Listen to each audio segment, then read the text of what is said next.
becoming a more sustainable department, one that allows us to operate to not only support the program, but help advance it as well. Why is that important? Space. And here you'll see declining landfill capacity metrics up here. The gray represents C and D. You know, the blue, I'm sorry, you can't live without, and the gray is the combined waste stream.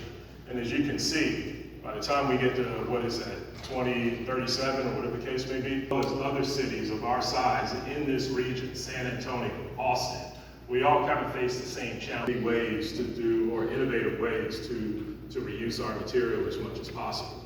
But I think it's interesting because we as the municipalities, the kind of big three in this region, recognize the fact that we can't do that ourselves.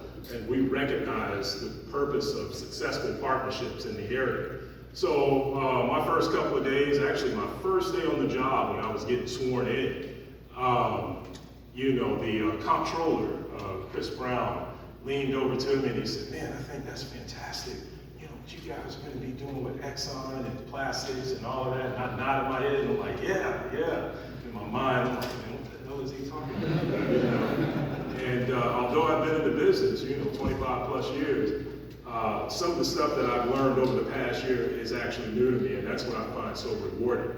But we have several partners that was spoken about earlier, but we call it, we developed that into what you'll see later on into our slide on recycling. It's RRIC, I forget the acronym now, but we can't do it without our partnerships that we have here.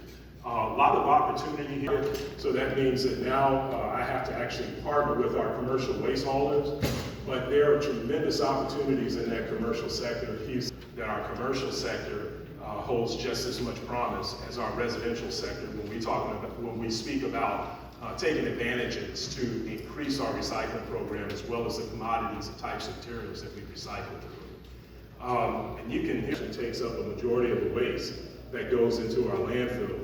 This is kind of emerging pretty quickly here in the city of Houston, is the multifamily sector.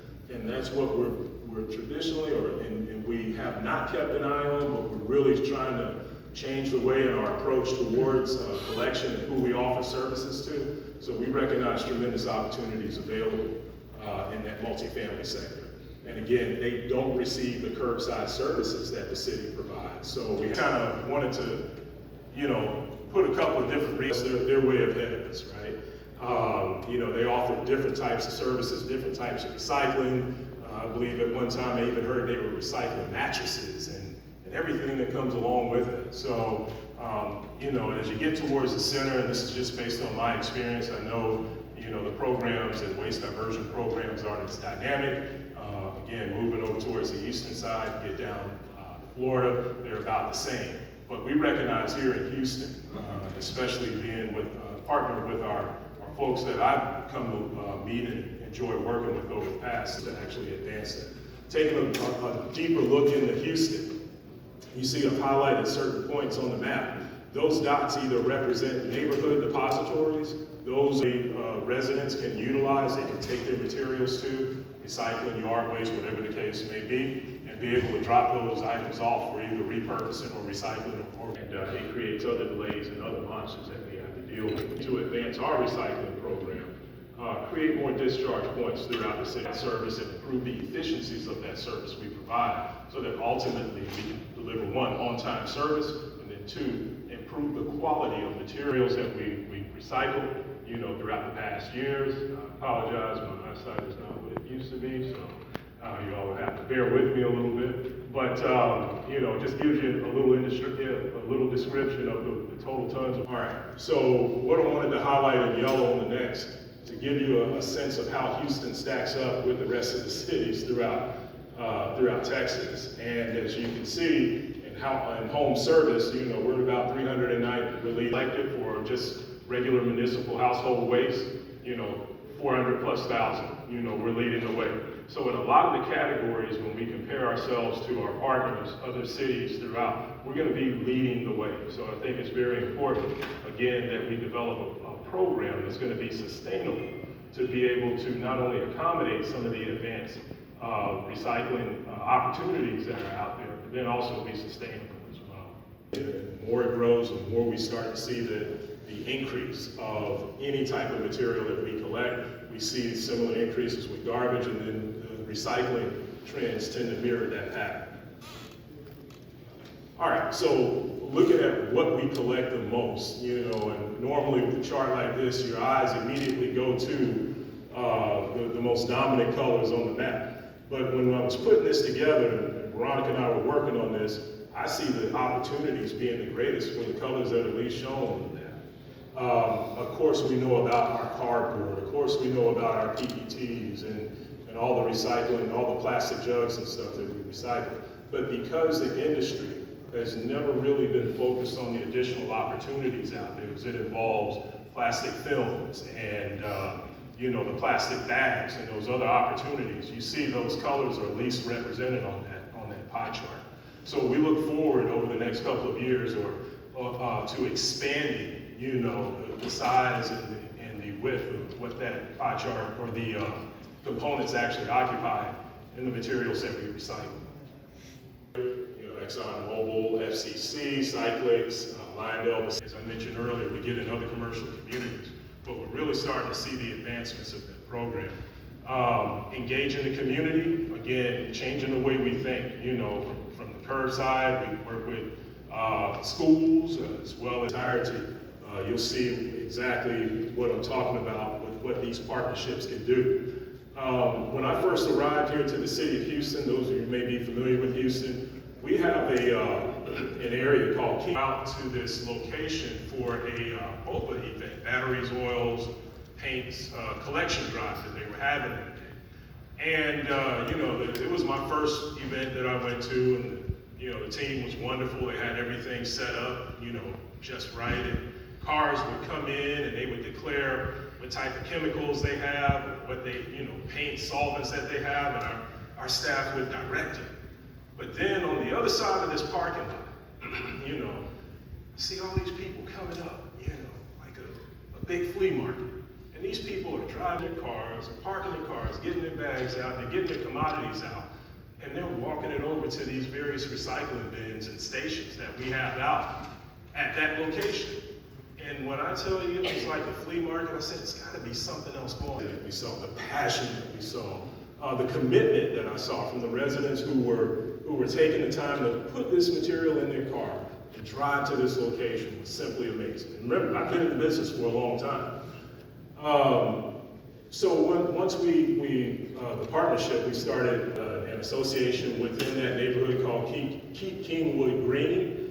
And I tell you, once we partnered with them, once the HRC partnered with them and they developed the program and we got the communications going, we started this program, got a couple roll-off containers out there, spent a couple of weeks ahead of time instructing people, educating folks on what they can now. Me as a solid waste director, because my partners are seeing the success and they're like, hey, we got 9 or 10 other facilities out there, we want to do them all. I'm like, whoa, let's slow down a little bit, but I don't believe that this is the time to slow down. I think this is actually the time for us to accelerate, especially while we have that momentum behind us, because the future of our advanced recycling program and the opportunities that we have to incorporate and diversify that program by accepting more of these various plastics that have traditionally been very hard. Look forward to really kind of taking advantage of some of the opportunities that I spoke about earlier.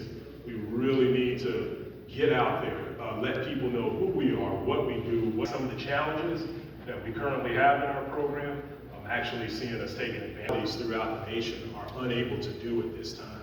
So, again, I want to thank our partners out there, especially the recycling collaboration, the HRC, as well as the RRIC partners that are out there, because I think the best is yet to come. So, look forward to answering questions later on during this time. Thank you.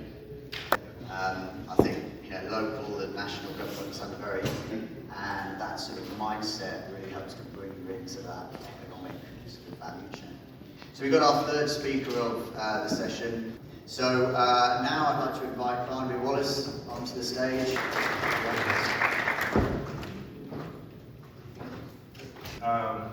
Thank you for the World Economic Conference for inviting me here to speak to you today. I have the enviable position of addressing you in this last session. So I will be brief. More critically is the last session before happy hour and dinner. So I want to make sure I get through this as quickly as possible. But I do want to provide to you today a brand owner's perspective on circularity, or at least minimally a Mars perspective. And to some a little bit about Mars. Private company owned by the Mars family still. We have a range of beloved brands, of which 10 of them are billion-dollar brands. Cross-segment responsibility to help source advanced recycling to support our PCR commitments.